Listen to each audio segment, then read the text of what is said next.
రంపచోడవరం నియోజకవర్గ ఎమ్మెల్యే ఎం శిరీషాదేవి, ఆమె భర్త తెలుగు యువత అధ్యక్షుడు ఎం విజయ భాస్కర్ స్థానిక ఎన్డీఏ కూటమి నేతలతో కలిసి విలీన మండలాల్లో పర్యటిస్తున్నారు. బాధితులను నేరుగా కలిసి వారి సమస్యలను అడిగి తెలుసుకుంటున్నారు. ప్రస్తుతం సహాయక చర్యల్లో భాగంగా నిర్వాసితులకు కావాల్సిన అన్ని మౌలిక సదుపాయాలను అధికారులతో మాట్లాడి ముందస్తు చర్యల్లో భాగంగా ఏర్పాటు చేస్తున్నారు. ఎవరూ అధైర్యపడవద్దని, వరద బాధితులకు తాము అండగా ఉంటామని బాధితులకు భరోసా కల్పించారు. ఈ కార్యక్రమంలో తెలుగుదేశం, జనసేన, బీజేపీ నాయకులు, కార్యకర్తలు తదితరులు వారి వెంట ఉన్నారు. అందకపోతే వెంటనే లోకల్ నాయకులు ఫోన్ చేయండి అమ్మా.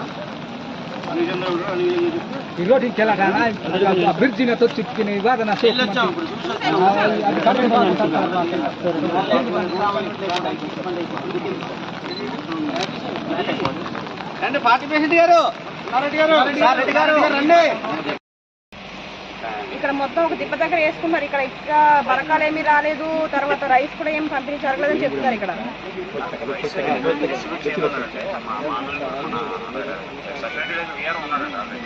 అయితే వీళ్ళని త్వరగా ఈ రోజు బరకాలు, రైస్ ఇవన్నీ కూడా ఏమేమి కావాలి అవన్నీ ఇచ్చేసండి వీళ్ళకి.